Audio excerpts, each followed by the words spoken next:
So how is New York coping now? Well, I think New York is doing amazingly well. It took an attack for everybody. I mean, we took the attack for Australia, for every free place in the world, and it was a brutal attack.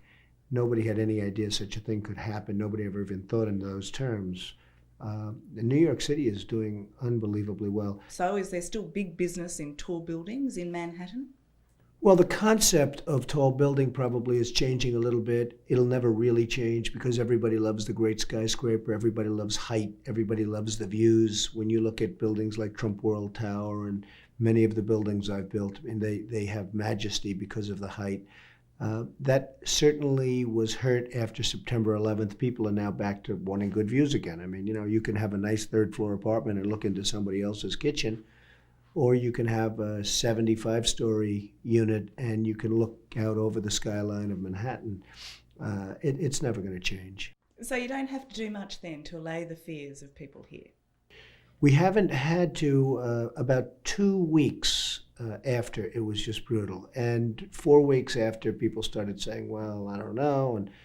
And so there was a period of a couple of months where certainly height was not an advantage. But I think now, again, we're getting tremendous premiums for height. Height is a very, very vital thing in selling an apartment in New York and elsewhere. What are the vacancy rates like? Well, I describe New York very simply. Condominium units are going like hotcakes. People want to buy, and that's because they want to buy in New York, and also interest rates are low. The hotel business has not been doing well in New York at all. And it's a great time to come to New York because you can make good deals for the first time in a decade. You can make terrific deals. And the office market is okay. Now, it surprises me that the office market is only okay because we lost, in a period of an hour, we lost 15 million square feet of office space. But the office market is just okay. Just okay. Are you talking about Manhattan or the surrounding areas? Well, I'm talking about generally the surrounding and everything, but primarily Manhattan. The Manhattan office market is okay. You would think it would be unbelievable for all the wrong reasons. I mean, because of this terrible tragedy. When you lose 14, 15 million feet of space, you would assume that the market would be through the roof. It's not, but it's fine. It's okay. So you're not getting out of property?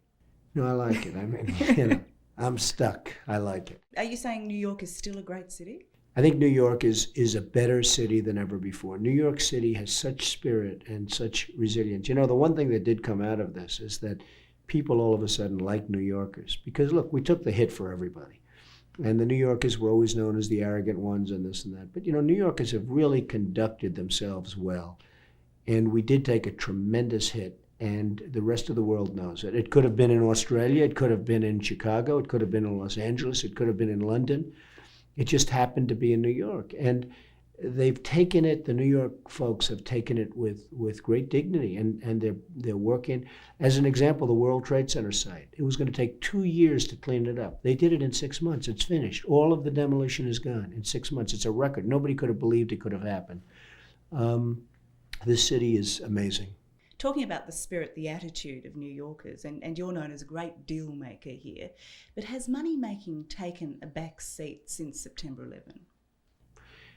Well, I've bought a number of buildings since September 11th, and I've actually made good deals on those buildings, better than I would have had I bought the buildings. I bought the Delmonico Hotel on 59th and Park, and I'm essentially going to rip that down and build something that's going to be spectacular. And it's a great location. And I made a pretty good deal. And one of the reasons that apartments are selling so well is people are able to make pretty good deals. They're selling like crazy, but they are lower than they were 2 years ago in terms of pricing. But people are coming in because of that, because they say this is a great opportunity. For years I've wanted to be in New York. Now I can be in New York. And that's had an impact. But it's just there's a spirit about the city that's been amazing. The spirit of people having to do with New York City, it's been absolutely amazing. But where people used to be so driven by the buck, are they driven by something else now? Well, I think some people have changed, and some people have changed forever. But basically, people want to make money and they want to live well. And, it was a terrible thing, and they will never forget it. I'll never forget it. You'll never forget where you were at the time. We all know, and I know. When Kennedy was shot, you know exactly where you were when you heard the news. When a couple of other things, Lady Di, when that happened, you know exactly where you were. When this happened, I think more than any of them, you knew exactly where, and you'll never forget it. But people are back to doing what they did. They're back to surviving. They're back to making money. I don't think, other than the people that were directly affected, which is a large group of people. I mean, families have been destroyed. But other than that group, I think people are just like, hey, the world has to go on. Where were you when it happened? I was actually watching an interview that was about to take place with Jack Welch of General Electric. And the interview was just about ready. It was early in the morning, and 8:45, which was much later than I would normally be in my apartment. But I wanted to watch this interview with Jack Welch. He was just about ready to go on, and they stopped the show, and they said, a terrible tragedy just took place. And the announcer actually couldn't believe it. It was like, he was sort of saying it took place, but he didn't know, were they serious about this, or is this somebody pulling his leg? They couldn't believe it. Because then they showed a picture of the World Trade Center literally just in flames on the top, and he could not believe it. And I looked out my window, and because of the height, I was able to see directly into the World Trade Center. I mean, I actually have windows that face directly into the World Trade Center. So I was able to see it, and I said, it's unbelievable. And the amazing part about the interview, they never even announced that Jack Welch would not be on. It was just all coverage of the World Trade Center. It was not like, well, we won't be interviewing Jack, we'll interview him tomorrow. It was just like, I'm sure Jack just got up, left, and that was the end of that. It was a tragic event. Did you stay glued looking out your window at that time? How close were you? Well, I stayed glued to the window. I stayed glued to the television. And, obviously for a week, nobody did anything. I mean, everybody. It was tragic. It was fascinating. It was, unbelievable.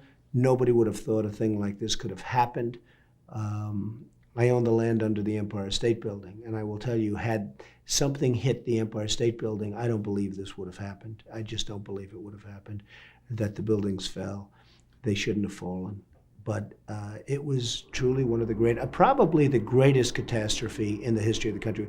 Worse than Pearl Harbor, because at least there you knew the enemy, you knew who they were, and at least you had guns. Now, it was a sneak attack and a terrible attack, but at least they were attacking, soldiers, sailors. They were attacking people who could fight back, and ultimately fought back very well. But this was just innocent people. So this was, I think, the greatest tragedy in the history of this country. Did you see the second plane hit? I've seen it hit many times now on television where they show it. It's amazing how they show the first plane hitting. I mean, who would ever think that but just by a freak accident, somebody actually had a camera focused. They heard the plane going along Manhattan, and they said, what is this? And they followed the plane right into the building. This came out a week later. So you see the first plane hit, you see the second plane hit. It's just tragic. And so many people died in the second hit, and because they were watching with fascination and interest and horror the first building burning, and all of a sudden they get hit from the other side, and so many of those people died. So there's never been anything like this. Do you get nervous at all being in tall buildings? No, I don't get nervous. I like to think that life is, we're life. It's here, we're here. We do what we do it well, hopefully. And whether we do it well or not probably doesn't matter that much. But look, the age of the skyscraper will always be with us. There's nothing like the great skyscrapers. They took a hit. The image of skyscrapers took a hit. It's rapidly coming back. But you can never have a 40-story or a 50-story building that compares to a 100 or a 125-story building. Assuming good architecture in both cases, there's just no way it can ever compete or ever look as beautiful. The World Trade Center was never considered great architecture until September 11th. On September 11th, everyone said, including me, I never considered it great architecture. The buildings honestly were cold and they didn't work great from inside. You had these big elevators that took everybody to the middle and then they dispersed and you get into another elevator. The lobbies were cold. Getting to them was very difficult in the windswept plain we used to call. Everything didn't work. But on September 11th, you said, boy, they're magnificent. And now when you look at the old pictures of downtown Manhattan and you see the World Trade Center, you say, what magnificent architecture. And I say it too. And I never thought that much of the architecture previous. So it's a little like Marilyn Monroe. I mean, death, whether it's a human or whether it's a building, can oftentimes change opinion very quickly.